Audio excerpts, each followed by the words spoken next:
About 3 years ago, I interviewed the founder of Wootzano. It's a UK-based robotics company founded by Atif Syed, who I interviewed, and they are focusing on packing houses. And I remember being impressed in how much they had done at that point. They had been around for about 3 years, started in 2020, and this was in 2023. I continued to follow Atif's progress after that interview, and it seemed like they were expanding to different countries and really creating some commercial traction with their packing house automation focused on fruits and vegetables. So I was surprised this past fall to see a post on LinkedIn in which Atif was saying that the company was in jeopardy, not due to lack of sales, lack of traction, lack of growth, but due to a loan arrangement he had with a group called Innovate UK Loans. Now, a hot topic of conversation over the past couple of years has been the challenging funding environment for startups. But in this case, this seemed quite a bit different. It wasn't that they couldn't get funding, it's that they had funding and the rug was sort of being pulled out from under them. So I wanted to bring Atif back on to share this story about what's going on with Wootzano, what's caused all of this, and what this means going forward for not only the company, but the customers and the commitments that they have out there. So the story's kind of complicated, and I know it's a very niche topic. So for some of you who are just kind of generally interested in the future of agriculture, this may or may not be your cup of tea, but I found this interesting not only as what a challenging story really shows the grit and resilience that Atif and his team at Wootzano have, but also just the challenging funding environment out here. And for an entrepreneur, it's not so much, I think there's a narrative of like, okay, an entrepreneur gets a bunch of funding and they, work on an idea that doesn't work out, and then the funding just goes away, and oh man, what a tragedy. But in this case, it's like, oh no, this guy's doing a lot of things right. The company is doing a lot of things right, and it still is a challenge. So anyway, I wanted to just share this portion of the interview with you with Atif. There's a lot of kind of nuance here, and this is UK based, so some of this stuff is specific to UK, but I think it's worth knowing what's happening, and especially for you ag entrepreneurs or aspiring ag entrepreneurs out there to kind of know what can happen. And also, I think it's something where the Agtech community should try to rally behind companies like this that are trying to do the right thing and hitting on some difficult circumstances. So anyway, for those reasons and others, I wanted to share this interview with you with Dr. Atif Syed of Wootzano.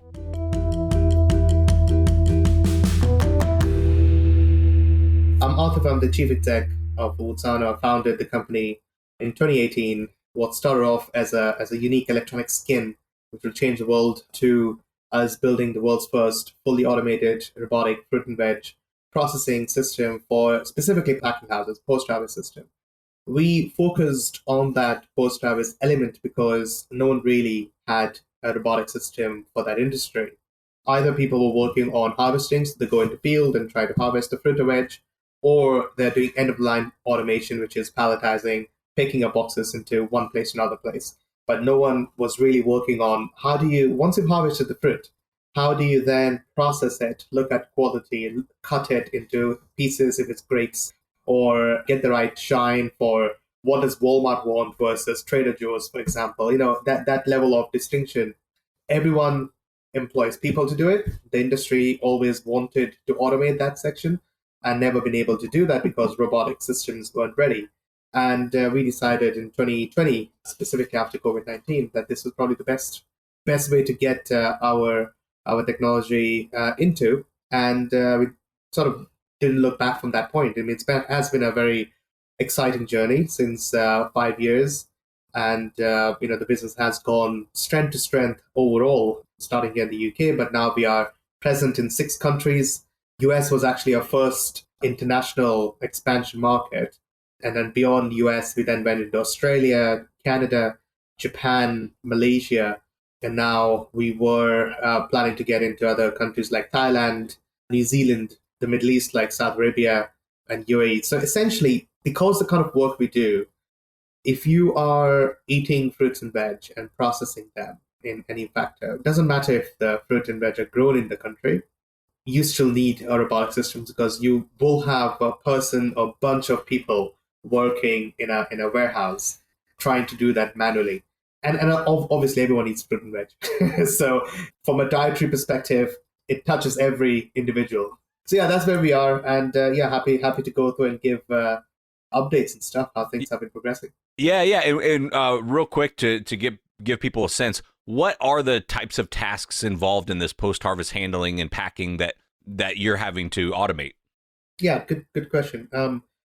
In the post harvest side, let's assume you've got grapes, most challenging fruit, table grapes. They're harvested, they come in boxes. What happens on a production line is a human being picks up the bunch of grape and then first looks at the quality, sees if it has any issues, any gray mold, botrytis kind of things, or any other defects visibly. And then once it passes that, yeah, that's the one you want, then you look at, okay, what are the specifications the end retailer is looking for? Because let's say Walmart or Whole Foods, they don't pack their own fruits and veg. They contract out to pack houses. The pack houses may have their own farms or may import it from other countries or may import it from other farms, and they may be just pure pack house. So it depends what it is, but effectively they collect or aggregate all the fruits and veg needed for this particular retailer, and then the retailer will give them 20 to 30 different specifications. It says the grape should be of this color and should be of that variety, and it should be, all that sort of thing. It should look like this, it should be like that. Half of it is commercial and visual and marketing perspective, like, oh, the grape should look like this and stuff. The other one is obviously the taste and quality and everything else, and health and safety factors. All of that needs to be done manually. So a person would do it manually, and then they will take a weight scale, put the grape on top of it, and then try to get the exact weight it needs, whether it's a pound and a half, whatever it is. You snip it off, whatever the excess is, you keep it on the side, and then you put it either in a bag, in a clamshell. I mean, some of the, in the US, very few people use punnets, the top seal punnets, but usually it's bags and clamshells. That's what you find in the retail stores. So a robotic system does exactly all of that. It's able to see the fruit in 300 milliseconds. It knows the quality, the variety of the fruit. It knows all the specifications I talked about, 20, 30 specifications, what the retailer wants, and then processes it based on what is required for the end customer and packs it into whatever container it needs to be packed into. In other words, it's automated that very monotonous but quite dexterous and random processing, because fruits, they don't look the same. They look very different. As human beings, you and I, we're very good in finding, you can relate one object to another object very easily because we've learned it. Even though it looks different, it's, oh, that's similar to what I've seen before. Hence, I'm not going to just freeze up and stop. But for a robot, it says, oh, wait a minute, I was expecting a circular grape with that color, but it's no longer green. It's like a lesser shade of green. Hence, I'm now completely screwed up. I can't do anything. And it's just freeze up, right?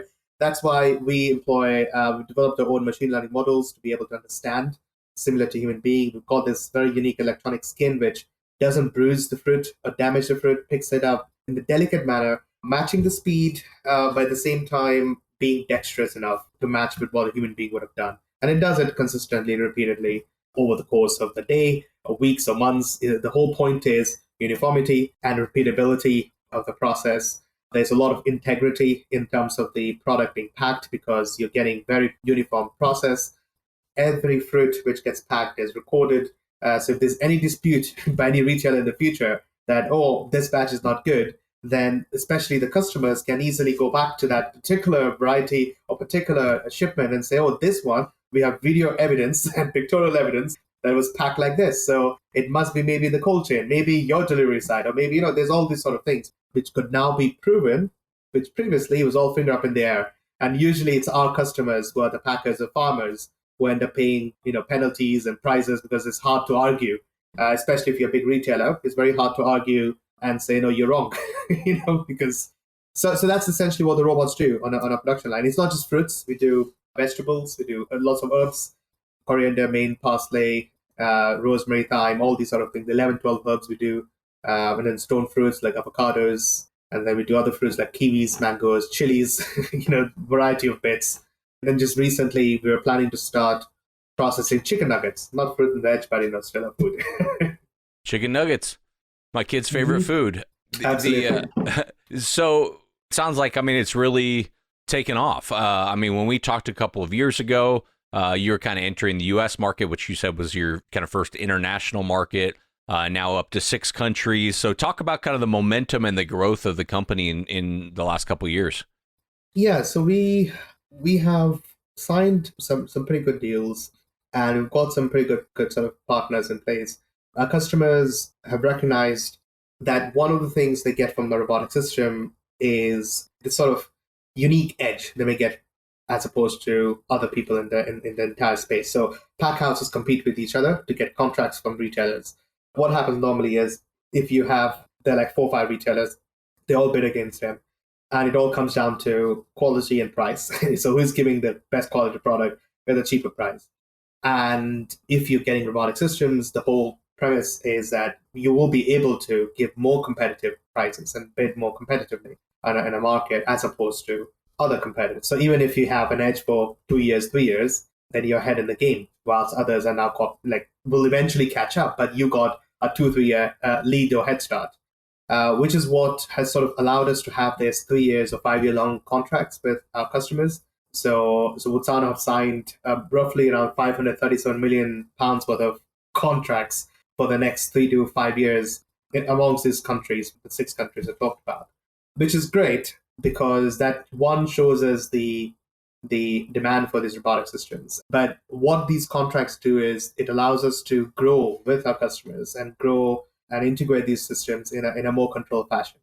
We make the robot in such a way, and we charge the robot in such a way that if the robot is installed in Malaysia, Malaysians can pay what they would be paying a worker in Malaysia. So we won't charge $100,000 in Malaysia because that's not how a worker gets paid. I mean, that's not the full economic cost of hiring 2 or 3 people in Malaysia. So the cost is very different in Malaysia compared to Japan, so the price of the robot actually changes. So you move the robot from Malaysia, bring it to the US, you'll pay the US wage or you pay them the UK wage. Imagine the robot as a human being, right? If you're working wherever you are, you get the wage of the country you're working in because that's how it is, you know. So and that made it possible for us to sell in all these countries. And we did some study and realized that actually for us to make money and not sell the robot as a charity, the only few countries where we can't make any money are some countries in Central Africa. That's basically it. We can pretty much take this robot in almost every other part just based on human wage in those countries and deliver that and still make money and be sustainable as a business and not giving it out for free. So offer them labor savings at their country's current labor rate and still make money. Absolutely. Yeah. So, I mean, this is all sounding like it's going really well. In fact, I mean, just from an agriculture standpoint, I can't think of, a more successful robotics company in agriculture. So I guess that's why I was a little bit surprised and why I wanted to reach out to you when I saw some of these headlines that are coming out about lending issues and kind of what's going on. And what I was reading was just what you told me. The company's very successful, but because of some lending arrangement, it's also in jeopardy. Can you just give us some of the backstory on that? Yeah, I can. I mean, I have published quite a few things on LinkedIn. Everything I've said, and I'm also telling now, all based on public data. It's all available. All I have done, of course, I've expressed Wootzano's problem, but then the data which is coming in, all I've done is I've taken public data, put them together, and made sense out of it for people to understand. We have a good relationship with Innovate UK. So the way it works in the UK, you've got similar to, I think in the US, the similar organization would be SBIR grants, for example. Small business grants, research grants given out to companies to do innovative products and all that sort of thing, and maybe work with universities and everything. So we've got similar things here in the UK. It's handled by the Department of Science, Innovation and Technology. They're doing very good work overall. Within that, you have an organization called Innovate UK, which does give out these grants and does all this R&D work with companies. You apply for a call, there's a competition in place. It's competitive. It's not that straightforward to get these grants, and then you get that. So Wootzano have been quite fortunate overall that we had £3 million of grants over the course of last 5-6 years from Innovate UK, and we had a very good relationship with Innovate UK. In 2022, we were basically introduced to this another sister company or sister organization called Innovate UK Loans Limited. So Innovate UK Loans, what they do is they basically Innovate gives grants, Innovate UK Loans gives, like the name says, loans. But both of them are aligned on the exact same thing. Even the loans are given not as a working capital loan. You're not taking the loan to say, I will take this and I'll buy X number of stock, I will sell it at X value, and I'll return the loan in set number of things. It's not working capital, it's not equipment loan. It's not really a business loan in a traditional sense. It's actually an R&D loan. It's built in the contract. You do the same thing, you apply through the same competition process, very competitive still. I think it's few percent chance of success. Once you go through all those hurdles, then you get offered this loan. So to get the loan, you have to be innovative, to pass the innovative threshold with these assessors. And then it needs to be a business where there's a commercial opportunity. Then it needs to demonstrate that the business is early stage, working on an R&D stage, and pre-revenue stage more or less, and it's not bankable or bank lendable. In other words, we have to show that if I go to a standard high street bank and say, "Can you give us $1 million loan?" They'll say, laugh at me and walk away. That's the kind of thing we have to show, that that's the condition before you get the loan. And the loan have to be used only for R&D, and that's one of the conditions as well. And I'm saying this premise because those are very important to what has happened going forward. So we obviously did that. It was below market interest rate, 3.4% for business loan is unheard of, which is great. So all of that is designed in such a way that it's supposed to be a patient, flexible capital linked to the commercialization of the product you're developing. So we actually took out the loan not for the robotic system. It has nothing to do with the robot. We were developing another product, a vision system. We were planning to develop a vision system. We called it internally a quality system. And the idea was to use the vision system as a standalone product on production lines to help customers detect issues with the products coming on a production line, so we can pre-sort or pre-grade them before it goes to the robots. And that was something, quite a few customers have also been sort of asking to us, like, oh, it would be great to have this. And we got a lot of this. So we decided, let's just take this very low interest loan and make that happen. So the conditions with loan is you draw down the loan in a specific period. Typically, the loan's maximum terms are 7 years. It used to be 10 years, goes up to 7 years. And you draw down the loan in every quarter. You have to show what you've used it for and everything.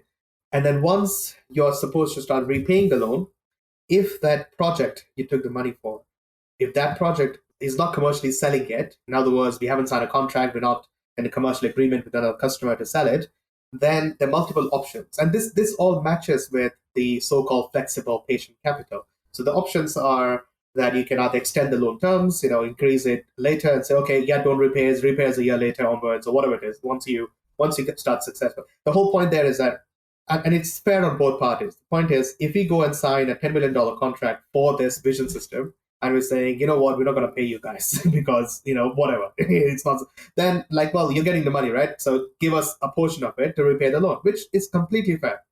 On the other side, if that project, because you're building brand new development projects, it's risky. You don't know the timeline when it's going to sell, how the customer might take it, the market may adopt it.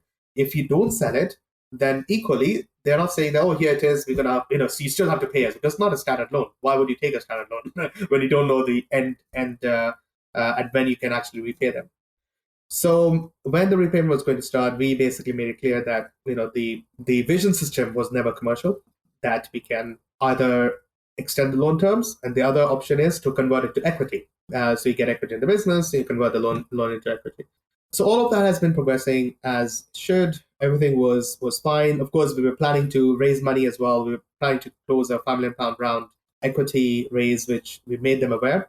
They were also aware of our contracts. And at the point, we had £537 million worth of contracts, about $700 million worth of contracts. They said, look, for the next 5 years, if we just sit and do nothing, we still have enough revenue. And just to be clear, the loan was for £838,000, right? So a fraction of a fraction percentage of the overall contracts the business have signed is really small. So on that quantum, we were like, okay, makes sense. And at the end of the day, it's of course taxpayers' money. We all contribute to this in one way or the other. And the return to the taxpayer, of course, is in multiple factors, right? I mean, £838,000.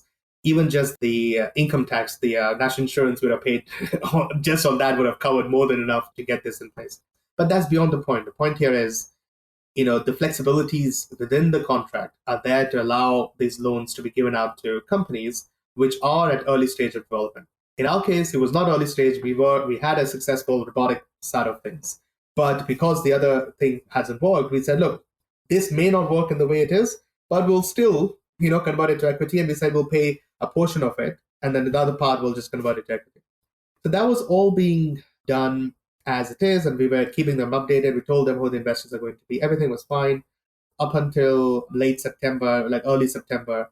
We got a statutory demand. So in the UK, what it is, I mean, I don't know how it is in the US, but it will be a similar process where if a loan is due or if a debt is due, you give a statutory demand, which gives you 3 weeks to pay that amount. If you don't pay the amount, then whoever issued you the demand can then take further legal actions to enforce that. So it's a similar process here. And this is where the story starts to get even more complex. You see, as one detail that becomes important here, the company was technically started in Scotland, even though it's now based in England. And that makes a difference with these Innovate UK loans. Number one, it means that they don't have to be notified ahead of time, and a lot of things can happen before they have a chance to defend themselves. And then also, in order to defend themselves, they need a solicitor. And here's the post that originally caught my attention. This is written by Agtech on LinkedIn. It says, "I never thought I'd have to write this. Wootzano, the British robotics company I built from nothing, is at risk of being shut down, not because of commercial failure, but because of procedural trap. Yesterday, after a petition by Innovate UK Loans Limited, the court issued an order that instantly froze Wootzano's bank accounts. That created an impossible situation. In Scotland, a company cannot speak in court without a solicitor. A solicitor must lodge our appeal.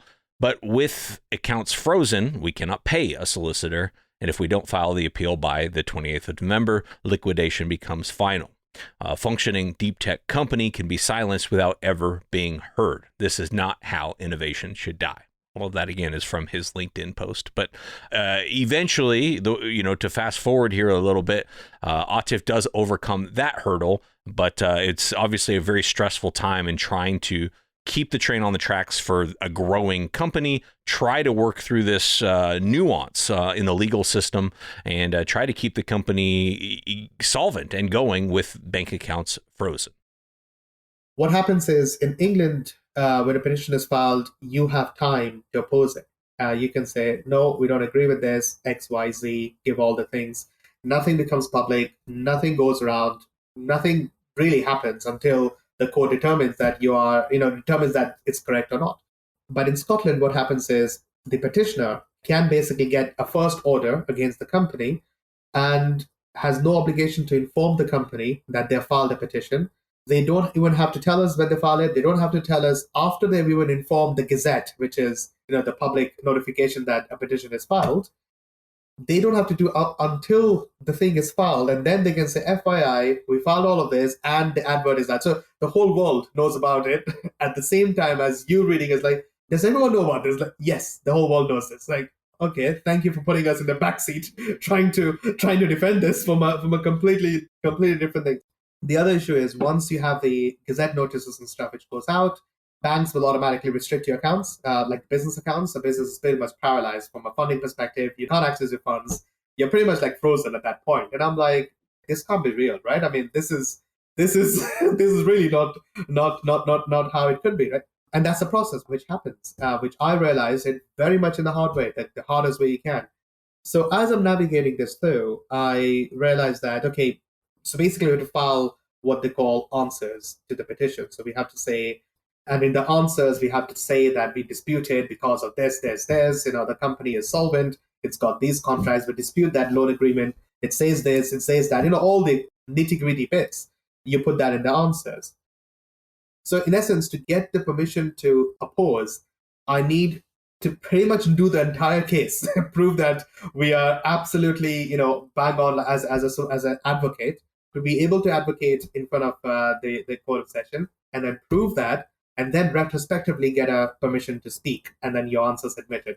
And I'm like, this is can't believe, but I did it, Tim. I did that. I went there. First time it got rejected, it got refused, but I realized what the things were. So I basically spent a week and a half reading the entire Code of Session rules, what they call Act of Sederont.